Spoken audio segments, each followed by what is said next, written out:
Assalamualaikum warahmatullahi wabarakatuh. Om Swastiastu, Namo Buddhaya, salam kebajikan. Perkenalkan, saya Lisa Nurfitriani dari Fakultas Ekonomi dan Bisnis, jurusan Manajemen S1 Universitas Pamulang dengan NIM 221010504106. Sebelumnya, saya berterima kasih kepada Bapak Rudi Sanjaya, SEMM, selaku dosen manajemen dana bank. Di sini saya ingin menjelaskan tentang materi administrasi dan transaksi dalam negeri. Transaksi dalam negeri merupakan suatu kegiatan pertukaran dana, barang atau jasa yang dilakukan oleh pihak-pihak yang berada di wilayah Indonesia. Pada sektor perbankan, transaksi ini menjadi kegiatan inti mencakup aktivitas finansial yang digunakan masyarakat setiap hari. Transaksi tersebut terjadi dalam bentuk mulai dari penyetoran ke rekening, penarikan tunai, pembayaran tagihan, hingga transfer dana antar bank. Bank berfungsi sebagai lembaga yang menyediakan sistem pendukung transaksi tersebut. Setiap transaksi yang terjadi tidak hanya memindahkan dana, tetapi juga menghasilkan data yang harus dicatat dan diverifikasi. Karena itu, transaksi dalam negeri memerlukan sistem administrasi yang akurat, kuat, dan aman agar hak dan kewajiban masing-masing pihak terpenuhi.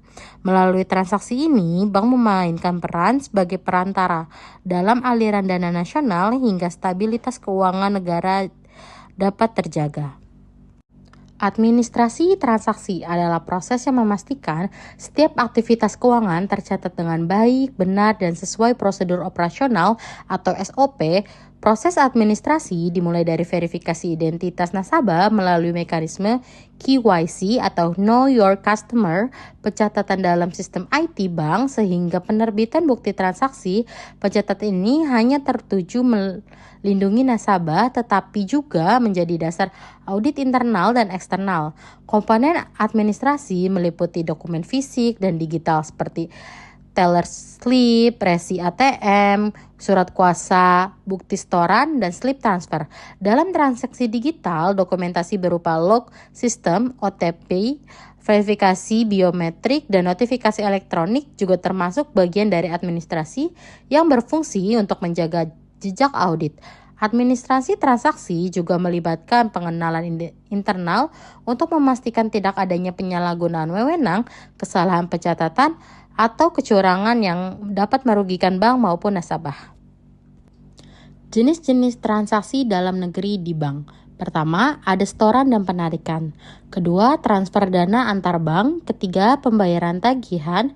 Keempat, setoran pajak dan BPNPP. Dan kelima, pembayaran gaji atau payroll. Sistem pembayaran nasional. 1. SKNBI atau Sistem Clearing Nasional BI. 2. RTGS Real Time Gross Settlement. 3. BI Fast dan 4. QRIS atau Quick Response Code Indonesian Standard. Studi kasus PT Altrac. Digitalisasi transaksi dan tantangan administrasi pada perusahaan alat berat. PT Altrac adalah perusahaan yang distribusi alat berat yang menangani transaksi bernilai besar seperti pembelian unit ekskavator, truk tambang, dan layanan purna jual. Sebelumnya, digitalisasi proses transaksi banyak dilakukan secara manual melalui invoice fisik, pembayaran giro, verifikasi manual oleh berbagai keuangan.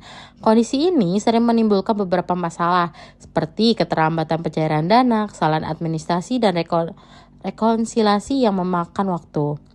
Untuk meningkatkan efisiensi, PT Altrac memulai mengimplementasikan sistem administrasi transaksi berbasis core banking, virtual account, serta pembayaran real time BI Fast.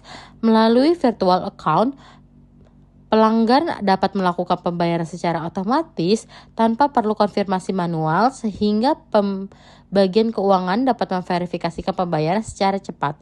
Secara keseluruhan, digitalisasi transaksi PT di Altrac memberikan keuntungan berupa efisiensi waktu, pengurangan kesalahan administrasi, keamanan transaksi yang lebih baik, dan meningkatkan transparansi keuangan perusahaan. Tantangan yang muncul dapat diatasi dengan peningkatan kualitas internal, penguatan keamanan digital, dan peningkatan kompetensi karyawan. Terima kasih, kurang lebihnya mohon maaf. Wassalamualaikum warahmatullahi wabarakatuh.